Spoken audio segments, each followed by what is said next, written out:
Hi everyone! There was a moment not long ago, just before interval, when I realised that my bucket wasn't just empty, it had a crack in it. You know that kind of morning. 2 emails labelled urgent, neither of them were, a parent wanting a quick chat, never was, and a staff member needing support. Well, that's fair enough, isn't it? And then there was a Year 6 student explaining quite convincingly while throwing a sandwich at someone else was actually an accident. By 10:45 I'd solved the problems, absorbed the emotions, made decisions even, and had absolutely nothing left. And here's the thing, in education at the moment that's pretty standard stuff, isn't it? In fact, it's almost part of the gig now. But here's also the problem with that old line that you can't pour from an empty bucket.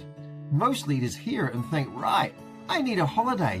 Or they think, I just need to get through to the weekend and then everything will be sweet. Which is great until Monday comes back like a freight train. And when we dive into the research, we find something a little bit more useful. In the world of performance and well-being, people like Jim Loehr and Tony Schwartz talk about energy management, not time management. I like this idea.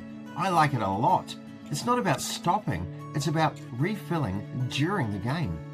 So let me give you 3 ways to refill your bucket smartly without ever having to disappear to Rarotonga midweek. Although, that's kind of tempting, isn't it? First of all, micro refills beat big escapes. We tend to think recovery has to be big. Weekend, holiday, term break. But the brain actually resets in short bursts. So a 2 to 5 minute pause can lower cortisol, reset your attention, and stop you from snapping at someone who probably doesn't even deserve it. I used to stand at the photocopier at about 9:10 on any given day, not because I needed any copies, but because it was the only place that no one talked to me. That was my spa retreat. Secondly, borrow energy when yours is low. I've talked about borrowing calm in the past, and it turns out you can also borrow energy from others when you don't quite have the energy to make it yourself. That upbeat staff member, that kid who's fizzing about something random, even a colleague who's calm when you're not. There's solid research about co-regulation. We regulate ourselves through others. So instead of hiding when you're flat, be strategic about who you stand next to. And maybe it's not your office admin person when they're trying to clean up the mess in the resource room made by some unthoughtful teacher planning an art lesson.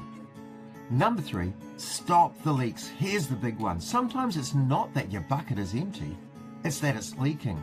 Things like perfectionism, trying to please everyone, saying yes to things that aren't actually yours to do.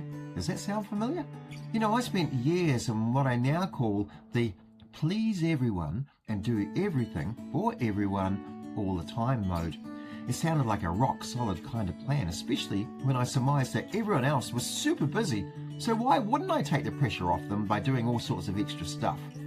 Brilliant for burnout, terrible for impact. And as I wrote in my book, Being Slacker Better isn't about doing less for the sake of it, it's about doing what matters most, better. And here goes a final thought. Your job isn't to empty yourself for the role, your job's to sustain yourself for the role. Because the best leaders I've ever seen aren't the ones who give everything, they're the ones who know how to keep something. And that's not selfish, that's sustainable. Now if you've enjoyed this video, then you'll undoubtedly enjoy reading my latest book, 54 Quotes and Provocations. It's stacked full of great leadership quotes and ideas to help free up your thinking time so that you can enjoy your job a lot more. Go and get your copy now.